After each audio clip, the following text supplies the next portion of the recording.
The period was a vignette of characters and incidents we have treasured all these years. There was Father Lino Banayad, the playboy, who was always where the girls were at. There was Mr. Hilarion Vergara and his agonizing posts. There were you and I, proud of our Jesuit ways and Arneo accent. There were you and I, sharing 1/4 sheets of paper for the daily surprise quizzes.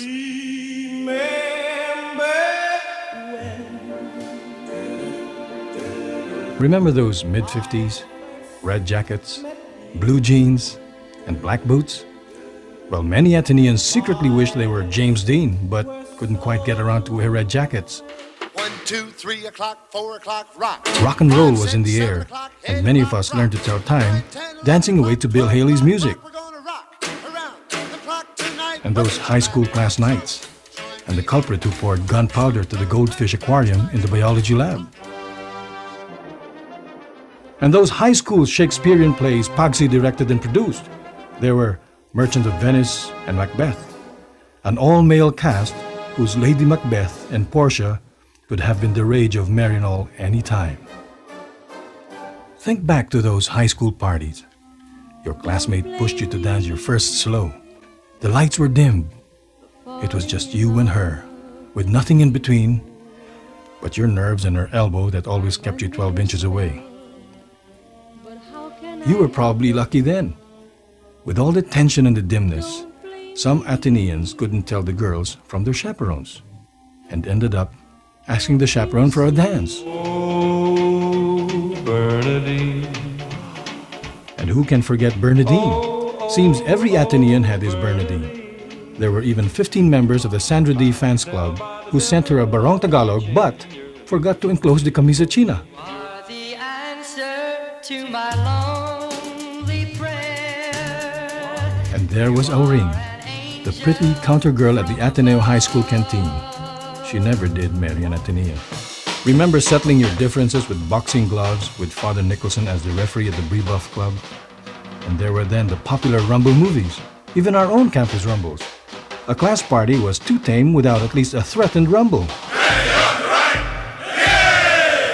Ready on the left, yay! Race, that's out, target, that's out. Ready, aim, fire, boom, boom, boom, boom, boom, boom, boom. And what about the intense Ateneo-LaSalle rivalry? We could stand losing to any other school in the NCAA but LaSalle.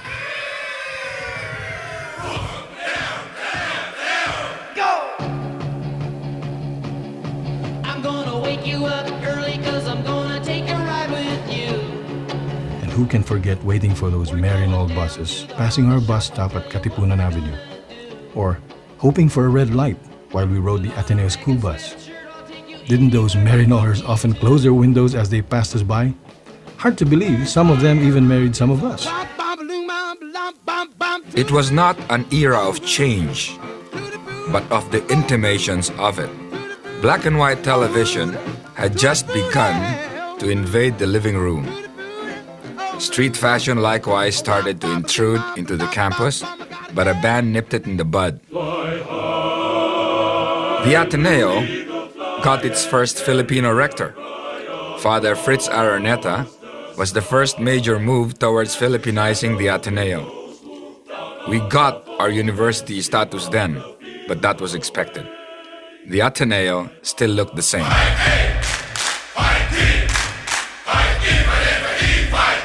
We cheered our senior basketball team to an NCAA championship in 1957, cheered it on to win again in 1958, and cheered it some more to win an overtime thriller against LaSalle in 1959.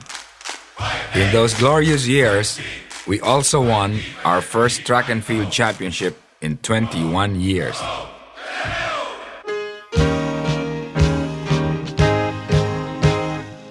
Roll up a victory, we ask for nothing more. Yeah!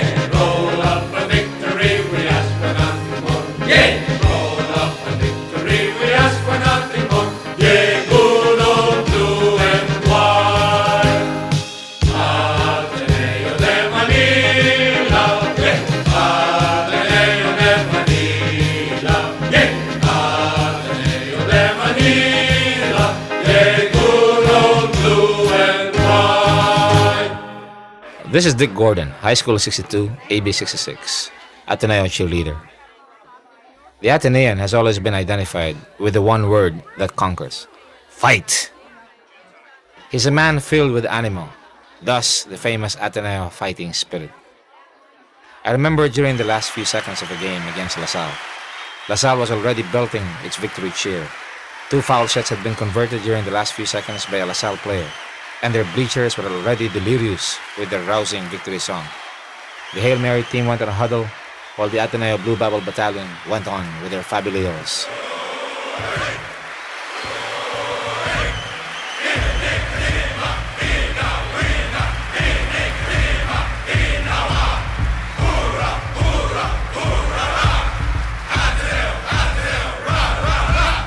LaSalle thought that all was lost for the Ateneo. Upon the resumption of the game, however, Bobby Litawa made a last-second field goal from clear across halfway court. There was a stunned silence on both sides of the bleachers. Then all of a sudden, Fly High, the Blue Eagle song, erupted from the Ateneo bleachers.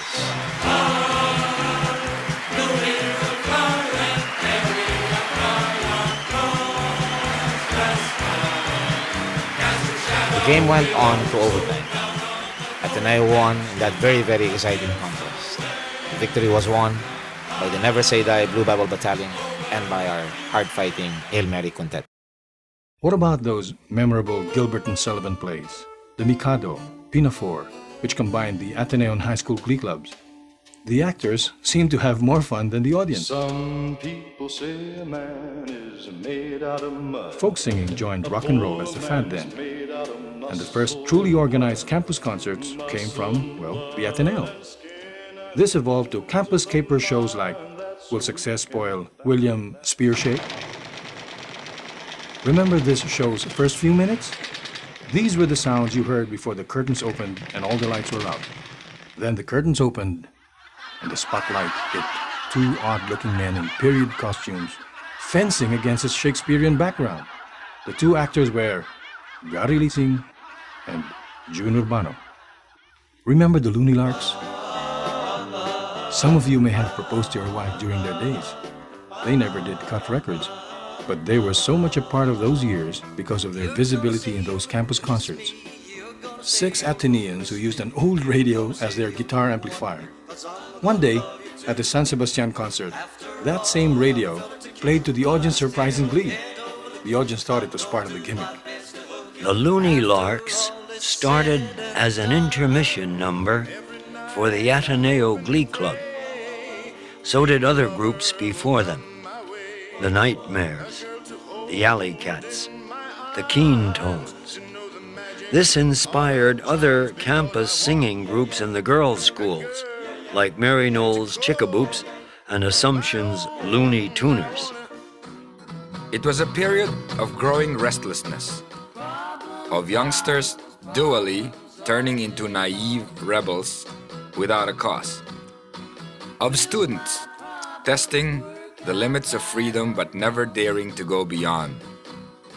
Still, the established norms of discipline prevailed.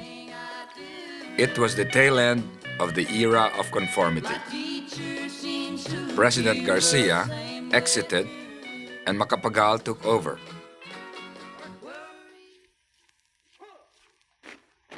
And where were you during those ROTC sham battles? Were you one who crawled from the Marinol Creek to the Ateneo gym only to find out your rifle could not fire? Remember accidentally burning the Cogon grass with the skyrockets? Bless those fire engine trucks who managed to save the Alta Vista from being burned. That was the last Ateneo sham battle held at Loyola Heights. What about those Ateneans who practically made the ROTC their career? How some of them enjoyed their newfound authority. And there were those inevitable philosophy orals. To some, up to now, it still haunts their nightmares.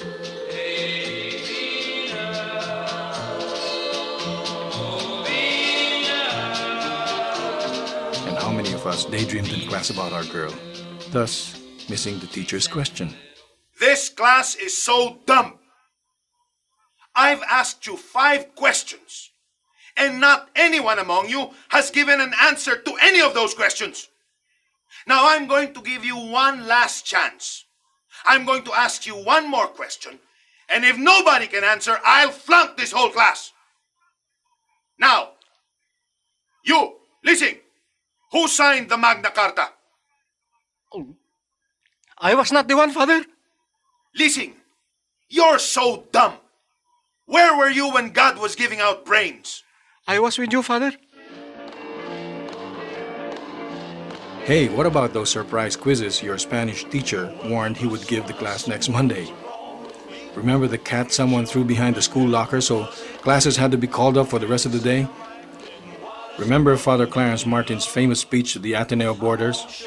It happened after the Marinol nuns complained how messy the boarders' building looked from the Marinol side. It was customary among the American Indians to move their teepees when they had accumulated enough waste.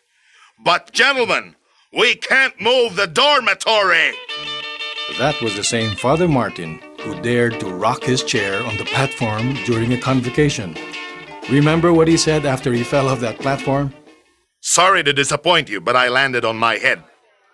Remember those 1/4 sheets of paper where you wrote your name on the first day of school and your economics teacher called the name Washington George until he decided to drop him off the roll call? The teacher never found out who authored that paper, but as poetic justice would have it, the author ended up marrying the teacher's niece. Not by intent, of course. Whose sports car was bodily carried by 6 Ateneans all the way to the center of the football field. Were you among those who took the makeup philosophy test called tea parties, where you walked miles around the campus with Father McCullough? Remember those ACIL classes in the boondocks when little children snickered at your funny-looking shoes? Or being part of the Pied Piper line who followed Father Eliazo to the confessional box? Remember the story of Gary Lising's famous confession? Father, bless me, for I have sinned. Last night, I had impure thoughts, Father. Did you entertain them, my son? No, Father. They entertained me. Remember that Glee Club member who had no choice but to go to Father Reuter for confession? He decided to disguise his voice. Bless me, Father, for I have sinned. And he continued in this squeaky voice all through the whole confession. Then, Father gave him the blessing and told him, Subas, please remind the second tenors that we will rehearse this afternoon. In the Bible. Remember going to the 1:30 p.m. theology class just to catch up on your sleep? And how the Holy Spirit was just a girls' college near the Malacanang Palace? During those days, walking from the corner of Aurora Boulevard to the Ateneo building was common. If neither the sun's heat nor fatigue got you, the rain did. And there were those two high school 58ers, Noel and Subas. Wasn't it Noel who ran after his Spanish teacher because he didn't get back his Spanish quiz that day? And to impress the teacher, he kept telling him, "Señor, mi papel, volare." Remember how Subas was known as the other half of the Ateneo Glee Club second tenors? Yes, who could foretell that both Noel and Subas would team up many years later in the successful Champuy, Champuy, subukan nyo ang champuy. the TV show peppered with that Ateneo humor. Ibang-iba ang lasa. Alam mo, Noel, nakatapos ako ng 3 years ng medicine proper. Ba't hindi mo tinuloy? Gusto kong mag-showbiz, pare. Biro mo, kung hindi ako nag-showbiz, sana, doktor na ako ngayon. Dr. Subas Herrero. Subas? Ano yun, pare? Walang sisihan!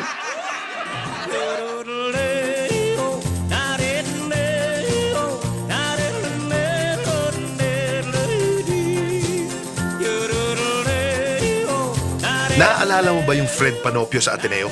Naku, of course. Ray Villar. Ang galing niyang mag-yodel, ano? Ang galing, oh. O yung Elvis Presley of Ateneo, natatandaan mo? Ed Acosta.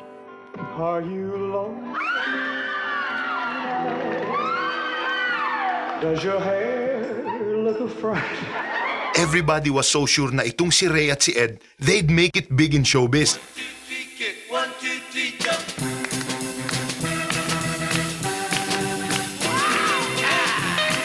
Remember practicing the twist before the mirror? And those sweet, intelligent conversations on the dance floor Saturday nights?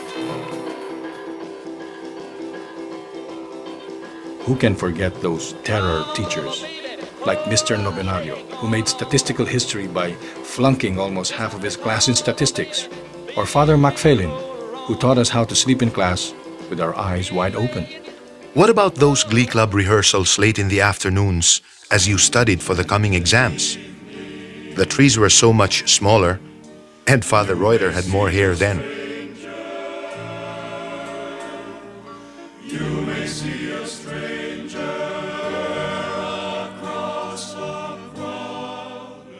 Ateneo threw us out into an exciting world with the possibilities of change, but ominous of an unsettling instability.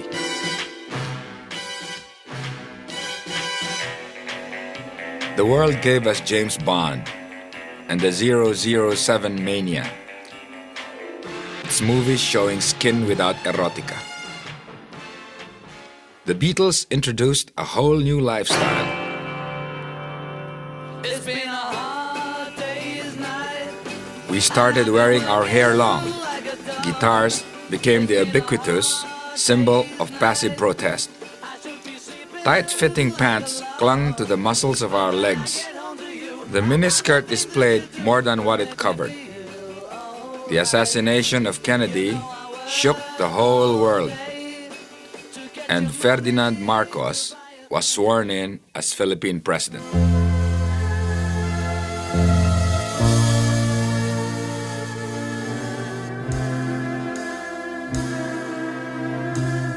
Remember going up on that stage to get your diploma? Or taking up that summer course to do so? Whatever happened to that happy-go-lucky Atenean? Where's that Walter Mitty who reached out for his daydreams in between the nightmares of his final exams? If you could go back to those days, would you have wanted things to have been otherwise?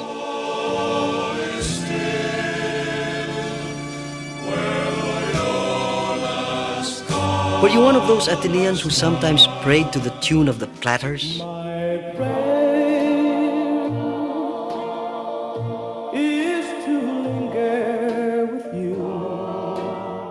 Let's not forget that Ateneo High School singing group. They kept the AHS initials in the name, the Apo Hiking Society. They did cut records and found their fame and fortune with it. Mahirap talaga magmahal ng syota ng iba. Hindi mo mabisita kahit na okay sa kanya. Now your sons are probably proposing to their girlfriends while dancing to one of the records. 1, 2, 1, 2, 3, 4.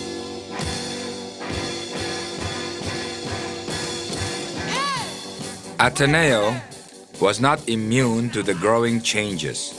The famous Arneo accent began to disappear. You saw less and less of the Jesuits as their classroom influence started to wane.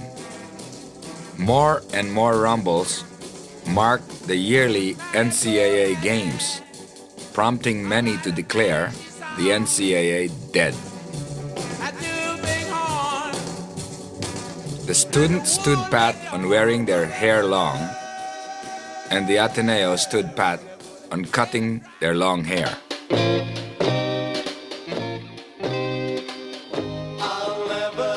The city walls were marred with graffiti, announcing youth gangs and fraternities.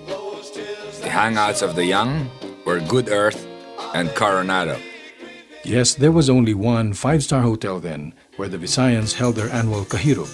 Cokes were much smaller, but they cost only 15 centavos. The in language was Ruby Tagalog, where you inverted the words. The pants were low-waisted, de baston, and you didn't belong if you didn't own at least one pair of Marsoto pants, one Banlon t-shirt, a Wembley tie, and there were drag addicts then, but only those who took part in drag races.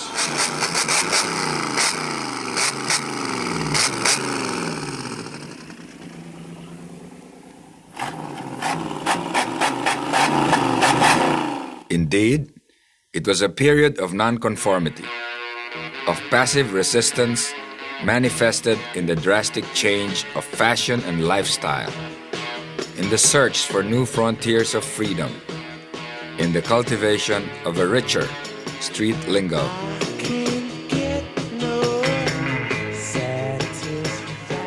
In 1967, the Ateneo held its first junior-senior prom. The world that the portals of the university tried to keep out invaded the campus with the rhythm of the jerk and the soul and the sounds of the yeah-yeah generation. Remember those days?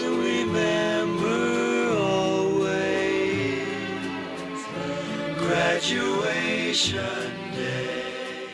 With a shout, with a song, we will help the boys along under banners of white and